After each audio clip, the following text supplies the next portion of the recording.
Bienvenidos a la Casa del Terror. El día de hoy tenemos la historia de un hombre que descubrió que hay puertas que, una vez abiertas, jamás pueden volver a cerrarse. Un relato real sobre una presencia que no conoce distancias ni olvido. Soy Kamazox y esto es Los Vínculos. Desde que tengo memoria, el silencio nunca ha sido sinónimo de paz para mí. Para la mayoría, la calma de una habitación vacía es un refugio. Para mí, es el escenario donde la realidad se agrieta. No hablo de monstruos bajo la cama, ni de fantasías alimentadas por películas de terror. Hablo de una certeza visceral, un frío que se instala en la base de la nuca y que te dicta, con una voz sin sonido, que no estás solo. Crecí en un entorno donde lo imposible era cotidiano. Eran detalles mínimos, casi quirúrgicos. Una sombra que se proyectaba en la pared en un ángulo que la lámpara no permitía, el crujido de una duela justo detrás de mis talones, o esa presión atmosférica que cambia cuando alguien entra en una habitación, incluso si tus ojos te aseguran que la puerta sigue cerrada. Aprendí a sobrevivir en ese estado de alerta constante. La infancia me enseñó una lección cruel. Si no lo reconoces, no puede herirte. O eso quería creer. Me convertí en un experto en el arte de fingir. Fingía que no escuchaba los pasos en el pasillo a las 3 de la mañana, pasos pesados, deliberados, que se detenían justo antes de llegar a mi umbral.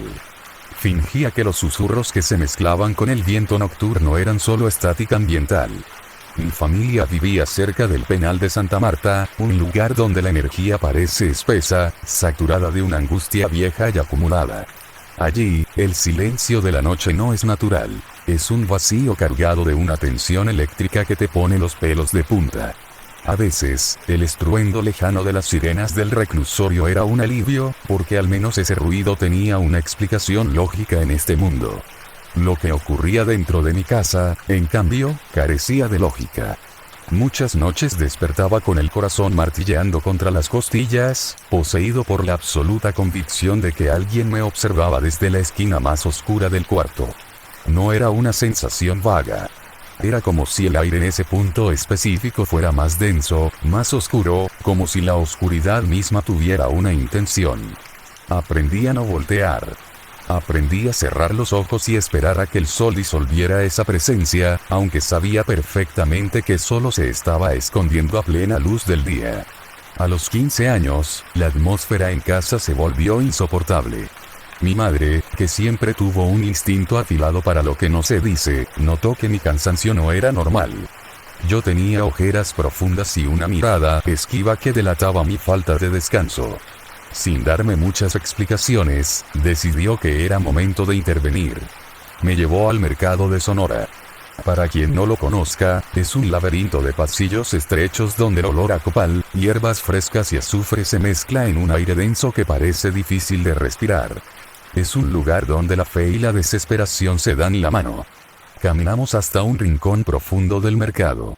Allí nos esperaba una mujer de piel curtida y ojos pequeños, pero con una mirada que parecía atravesarte la piel, buscando algo oculto en tus huesos. No hubo necesidad de grandes confesiones. Antes de que yo pudiera articular una sola palabra, ella me detuvo con un gesto seco de la mano. Me miró fijamente y soltó una frase que todavía hoy me hiela la sangre. Tú atraes cosas. Tienes la puerta abierta y algo se coló hace mucho tiempo. Me hizo una limpia. Recuerdo el roce frío de las hierbas sobre mi cuerpo y el sonido rítmico de sus oraciones susurradas en un dialecto que no comprendía. Al terminar, sacó de entre sus ropas una estampa vieja, gastada por el tiempo. En ella estaba impreso el tetragramatón, esa estrella cargada de símbolos y letras hebreas que prometía protección universal. Pégala a un costado de tu cama, ordenó con una seriedad que no admitía réplicas. Esto cerrará el paso. Con esto vas a estar tranquilo. Regresé a casa sintiendo un alivio que no recordaba haber tenido nunca. Esa misma noche, con una esperanza casi infantil, pegué la estampa en la madera de mi cama, justo a la altura de mi cabeza. Pensé que por fin el silencio volvería a ser solo silencio. Pero me equivoqué de la forma más cruel posible. Al intentar cerrar la puerta, solo logré dejar a algo encerrado conmigo. Y fue entonces cuando empezó lo peor. La primera noche tras pegar la estampa no hubo ruidos. no hubo pasos. Pero el ambiente en la habitación cambió de una forma que no sé explicar. Se sentía como si el oxígeno se hubiera vuelto sólido. A los pocos días, ella apareció. No era una sombra difusa ni una mancha en la visión periférica. Era una mujer. Al principio, la vi de pie, exactamente a los pies de mi cama.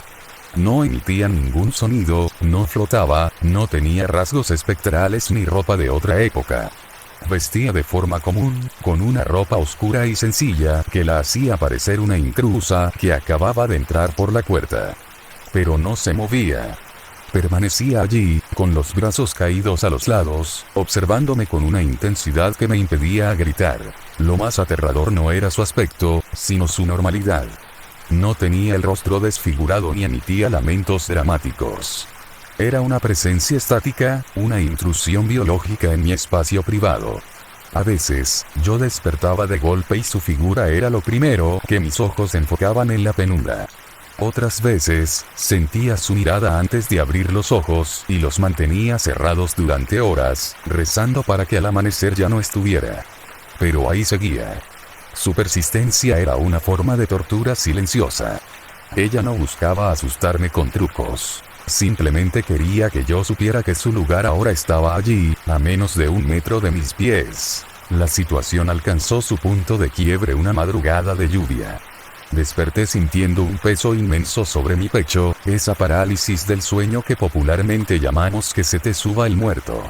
No podía mover ni un solo dedo, ni siquiera para alcanzar la estampa de protección. El aire se escapaba de mis pulmones. Entonces vi como el colchón se hundía lentamente cerca de mi almohada, como si alguien de un peso considerable se acabara de sentar a mi lado. La mujer se inclinó sobre mí. Su rostro quedó a centímetros del mío. Pude sentir el frío de su piel, e incluso un olor rancio, como de ropa guardada en un lugar húmedo por décadas. Sus labios comenzaron a moverse con una rapidez frenética. No eran palabras lo que salía de su boca, sino un murmullo sordo, una cadena de sonidos guturales y desesperados, que vibraban directamente en mis oídos. Era un reclamo, una exigencia que mi mente no alcanzaba a procesar. Sus ojos, fijos y carentes de cualquier rastro de paz, me taladraban mientras ella seguía balbuceando esa plegaria rota. En ese momento comprendí que la estampa no la había alejado, la había anclado a mí. Aquel objeto, que debía ser mi escudo, se había convertido en un faro que ella no estaba dispuesta a ignorar. Cuando el espasmo de la parálisis finalmente se dio y pude emitir un gemido, ella se desvaneció, dejando tras de sí un frío que se quedó impregnado en las sábanas por el resto de la noche. Pasaron los años y la presencia se volvió una constante amarga. Aprendí a vivir en una tregua frágil, pero la idea de escapar nunca me abandonó. A los 20 años, la oportunidad se presentó. Decidí mudarme a Coyoacán para empezar una vida con mi pareja. Pensé, con una ingenuidad que hoy me duele, que las entidades estaban atadas a la tierra, a los muros viejos de Santa Marta, a la cercanía de la cárcel. Creí que los kilómetros de distancia y el cambio de código postal serían suficientes para romper el vínculo. El día de la mudanza, mientras cargábamos las últimas cajas en el coche, sentí una ligereza que no había experimentado en una década. Sin embargo, el viaje apenas comenzaba cuando la realidad nos golpeó de frente. Mi suegra venía con nosotros para ayudarnos con el acomodo de la nueva casa. Íbamos por la avenida, casi llegando a nuestro destino, cuando ella, desde el asiento del copiloto, se giró con el rostro pálido y la voz entrecortada. ¿Quién más viene con nosotros?, preguntó, mirando hacia el asiento trasero donde yo iba sentado. El silencio que siguió fue sepulcral. Mi pareja y yo nos miramos, pero ella continuó, señalando el espacio vacío a mi lado. Es que desde el visor vi claramente a otra persona sentada atrás, junto a ti. Nadie dijo nada el resto del trayecto. El motor del coche era el único sonido que llenaba el habitáculo, pero el aire se había vuelto tan pesado que costaba trabajo inhalar. Mi suegra no volvió a mirar atrás, y yo no me atreví a mover los ojos hacia el cristal de la ventanilla, temiendo que el reflejo me devolviera una imagen que ya conocía demasiado bien. Llegamos a la casa en Coyoacán, un barrio de calles empedradas y muros altos, donde los jardines suelen ocultar secretos antiguos. Quise convencerme de que lo que ella vio fue un juego de luces, una confusión visual causada por el cansancio de la mudanza. Pero el presentimiento de que me había traído algo conmigo era una espina clavada en mi voluntad. Al principio, la casa nueva parecía ofrecernos una tregua. Los techos altos y la luz que entraba por los ventanales me daban una falsa sensación de seguridad. Pero la oscuridad siempre encuentra su camino. No pasó mucho tiempo antes de que mi pareja empezara a cambiar. Ella, que siempre había tenido un sueño profundo y reparador, comenzó a despertarse a mitad de la noche, con la mirada perdida en las sombras del pasillo. Me decía que sentía una vigilancia constante, una mirada fija que la desnudaba de toda calma. Siento que hay alguien parado en la puerta, observándonos, me confesaba con la voz temblorosa. Yo la abrazaba y le decía que eran solo los ruidos normales de una construcción vieja, pero por dentro, el pavor me estaba devorando. Pronto, los ruidos se volvieron innegables. Pasos. Pasos lentos, rítmicos, que recorrían la estancia de la sala hacia la cocina. No eran ruidos de muebles crujiendo por el cambio de temperatura. Era el sonido inconfundible de pies golpeando el suelo, uno tras otro, sin ninguna prisa, como si quien caminara fuera dueño absoluto del tiempo y del espacio. A veces, mientras estábamos cenando, escuchábamos ese caminar en la planta alta. Nos quedábamos congelados, con los cubiertos a medio camino de la boca, escuchando cómo esa presencia se paseaba sobre nuestras cabezas, reclamando su territorio en una casa donde, supuestamente, solo vivíamos nosotros dos. Nunca le conté la verdad completa a mi pareja. No por falta de confianza, sino por una protección desesperada. Sabía que si ponía nombre a lo que habitaba con nosotros, si le daba una narrativa, la presencia cobraría una fuerza que terminaría por quebrarnos. Sin embargo, el silencio no la detuvo. Una noche, mientras ella dormía a mi lado, escuché un susurro que no venía de mis sueños. Era el mismo murmullo rancio de Santa Marta, esa vibración gutural que buscaba una salida. Al abrir los ojos, no vi a la mujer a los pies de la cama. Esta vez estaba en el rincón más alejado, apenas una silueta que absorbía la luz de la luna.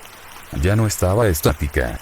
Sus hombros se movían ligeramente, como si estuviera riendo o sollozando en un lenguaje que no pertenece a los vivos.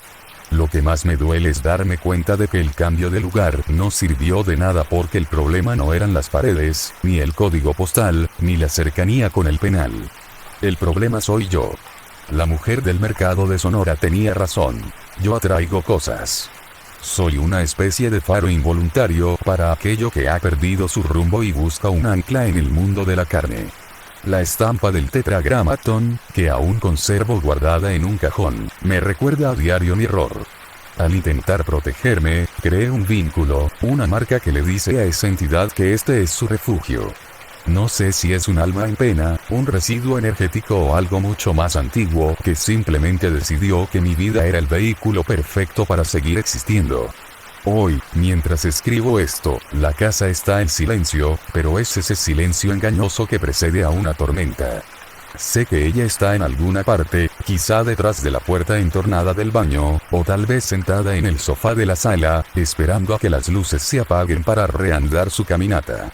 He consultado a otros, he buscado respuestas en libros y en cultos, pero todos coinciden en lo mismo. Cuando algo se te pega de esa manera, la única forma de que se vaya es que encuentre algo más interesante que tú. Y yo, después de tantos años, me pregunto si alguna vez volveré a saber lo que significa estar realmente solo.